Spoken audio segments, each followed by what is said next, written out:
are on hole 15 at the Country Club of Colorado. We are going to look at about 170 to 180 yard shot. Obviously, we've got some elevation changes here. It's going to be something to take into consideration as we're hitting this shot. So obviously this one's going to be below our feet, but I also want to talk a little bit about this way, those kind of lies as well. So have you had any experience misses with that? So like uphill lie, often kind of chunk them a little bit. Okay. Kind of just stab into the ground. I think it's probably something to do with my spine angle if I had to take a guess. Yeah.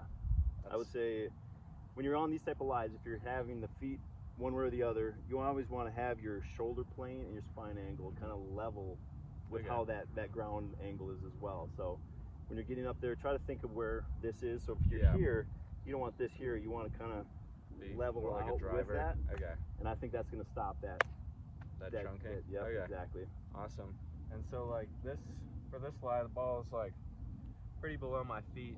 Got a pitching wedge in my hand, and so often what my miss is pushing it or having too much cut on it.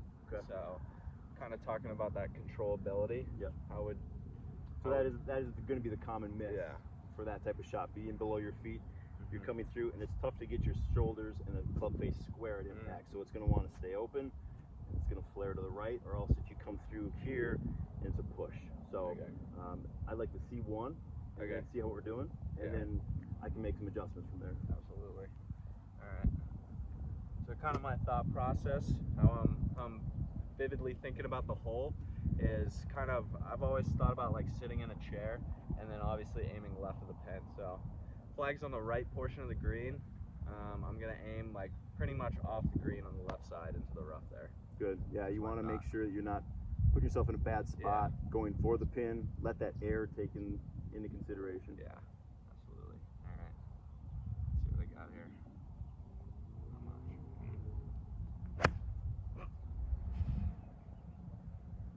So, being that was a little bit chunky, I saw the head movement there. So the vertical, you were down here, and that's another tough part about that lie, because when you come back up, your body naturally wants to raise up, and then you came back down too far. So think about where your head is as well. Okay. Try to keep that consistent. So if you're down here, think about just coming back straight, coming back through, and even get a couple more practice swings in for that. Yeah. But all in all, I think it's going to be an easy fix for you, a much easier fix. So awesome. Let's try another one. I would definitely club up a little bit. Club up, okay. I mean, that's an aggressive play with a pitching wedge at 170, 180, 170, especially on that type of lie. So Okay. let's club up to maybe more of a 9. Yeah, I think that'd be a good play. Yeah, awesome. But any other questions about that?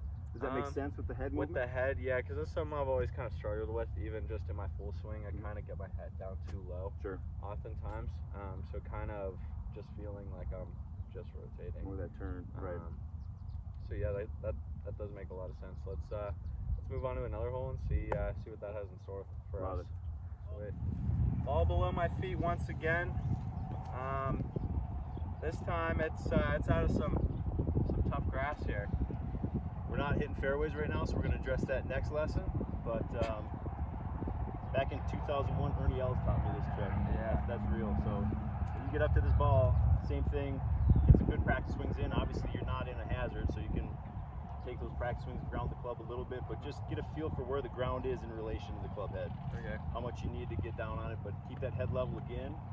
But all in all, you're a better player. You should be able to navigate this, but try to feel like it's coming across the ball a little bit more, especially in this thicker lie, because if you think about thick lies and the grass and the fescue, you're bulldozing all those grass blades to get to that ball. But if you're coming at it like an angle, or like a hot knife through butter, you're going to be able to get that better ball contact on this type of shot. But all in all, the lie isn't bad. You can see the ball. You got some open area behind you where you can get some good ball contact. But you got two options too: the punch out, or do you want to try to advance it as far as you can, or even try to go for the green? So, what are your thoughts here? Yeah, so kind of looking at the hole, and from past experiences, usually I do all right out of these type of lies. So I got a 56 to kind of punch it out short of the water, and then I also got a 5 iron because we're about 290 out to get onto the green. So yeah,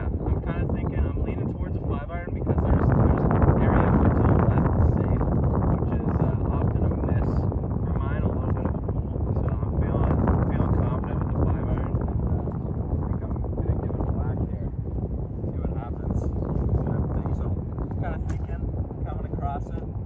Just took out the whole everything there, but just kind of coming across it right.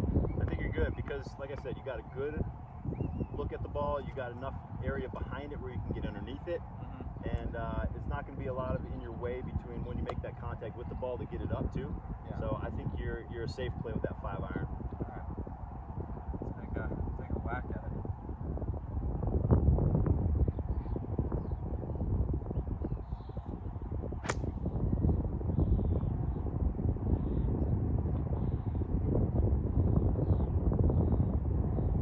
Yeah.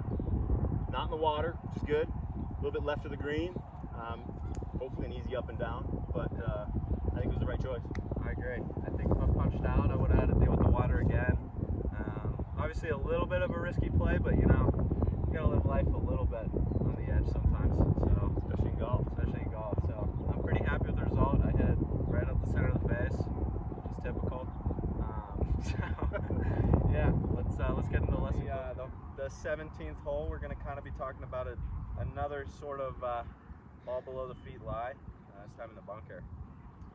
So if you're in the bunker, obviously I want you to pick a spot out, maybe a half an inch to an inch behind the ball, depending on how far that shot's going to be. Yeah. But again, the head level has got to be critical.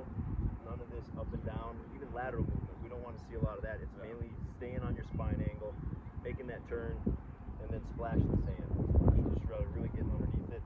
Okay. Don't be shy with it either. Don't try to pick it clean. Pick that spot out, and then forget about the ball. Focus in on that spot, and then get that splash going. Yeah, because that's one thing I kind of struggle with is oftentimes what I'll do is leave it in the bunker on this lie because I'm scared. And I think it's probably a little bit to do with that head movement as well. I kind of dip down and then just the club digs into the sand. Gotcha.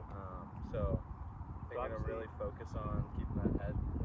Not grounding your club, but getting in there, simulating that lie, and getting that practice swing. And I like this option too because you can see your shadow here, and you can see where that head movement is happening. If you see this, then you got to just really focus in on that. Or if you see the up and down, you can see your shadow. It's a great drill even on the range too. On the range, just kind of focus on my shadow. Correct. I've never done that, so. So like your head is here. Yeah. You can put a ball here, here, and here on all three sides of it. A lot of people that struggle with that lateral and vertical movement, keep it centered, keep it steady, and then as you bring that club back, try to keep that head as level as possible. All right, perfect. Well, let's try a shot here. Yeah, really. So I want to be like even wider, you think, than a typical bunker shot, or? Yeah, for sure. I mean, you got to get down there. The narrow stance isn't going to allow that. You're going to have too much spine angle going down this way. So wider the stance, you're obviously going to feel yourself get lower, and then just make sure you can see that head. Yeah, absolutely. Let's see what happens there.